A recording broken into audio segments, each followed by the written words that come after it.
I think there's a reason why the legacy media is attacking me more than they're attacking anybody else, because I think they realize that if I'm successful in winning the Republican nomination, we're going to bring it home in the general election. And I've pledged to Republican voters, if you nominate me, I will be taking the oath of office on January 20th, 2025 on the west side of the Capitol.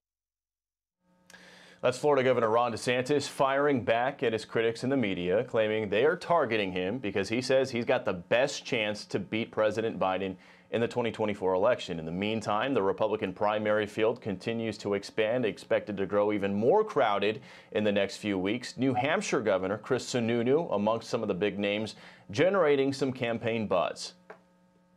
I just want what's best for the party. It doesn't have to be the Chris Sununu show all the time. It's just what's best. So that's kind of what I'm narrowing down now. The money's been lined up. The support's been lined up. There's a pathway to win. All those boxes are checked. The family's on board, which is always a big one. I just got to make sure it's right for the party and right for me. For more on this, let's bring in our political panel. Doug Schoen, former advisor to President Clinton, as well as Joe Concha, columnist at The Messenger and a Fox News contributor. Thank you both for taking the time with us today. Thank you. Hey, Bill. Happy Memorial Day. Likewise, likewise. So let's take a look at this graphic right here, kind of some of the headlines that have been coming out with the media recently in terms of President Trump's chances as more and more Republicans jump into the race. As you can see, a lot of the headlines essentially saying, for Trump, the more GOP people getting into the race, the better it is for him, suggesting that they're going to fracture the vote for somebody like a Ron DeSantis or another candidate. Joe, we'll start with you. My question to you, do you find that to be true? The more people getting in the race, does that help Donald Trump? And I love the tie, by the way.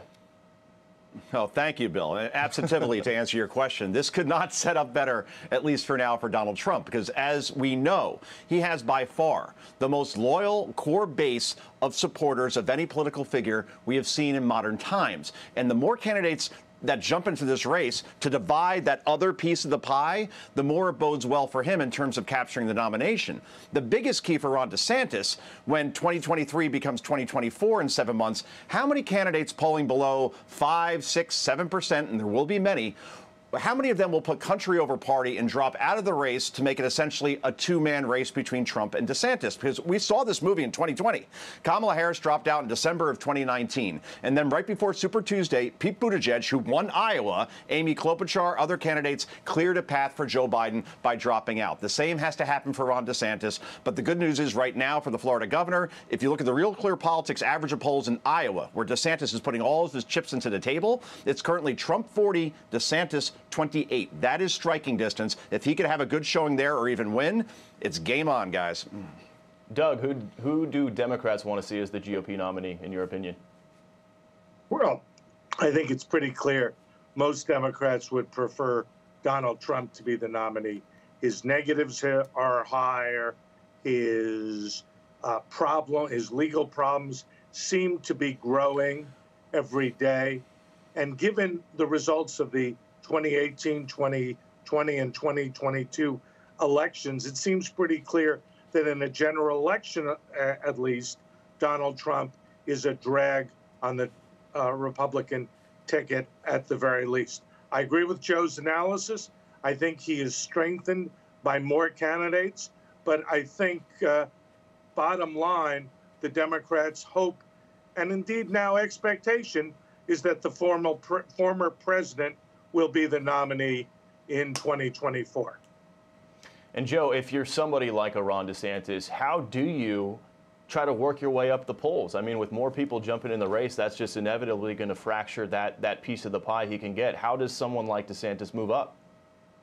Well, Bill, I think it comes down to two events, really. And those are the debates coming up later this summer where Ron DeSantis will be on stage with Donald Trump, and he draws the contrast. He stays out of the name-calling. If Trump begins to go down that route, they'll be reminded of all of the Trump fatigue as far as Trump getting personal instead of talking policy. Because Ron DeSantis has a story to tell in terms of his success in Florida. 2.5% unemployment, one of the lowest rates in the country. Crime at a 50-year low. He's had big wins on the education front. And more people are moving to Florida than any other state, and they're moving out of states like California, New York, and Illinois. I'd be curious to hear what Doug has to say about this, but I think Ron DeSantis should run against Joe Biden instead of Donald Trump. And again, the second event is if Iowa goes well, then it's a puncher's chance for Ron DeSantis when many people don't give him a chance right now. I would say he has a very good chance if he does well during that debate, Bill. And Doug, we're running out of time, but real quick, final response for you if you'd like. Yeah, Joe's right. DeSantis needs to make the case that he is the strongest opponent for Joe Biden and has the best ideas for the future. Trump continues to talk about the past rather than the future, which is where the broad mass of the electorate is and will increasingly be given our economic problems. Got it. Got to leave it right there. Thank you both so much for your time today, Doug Schoen and Joe Concha. Happy Memorial Day to both of you. We'll talk to you soon. I'm Steve Ducey. I'm Brian Kilmeade. And I'm Ainsley Earhart. And click here to subscribe to the Fox News YouTube page to catch our hottest interviews and most compelling analysis.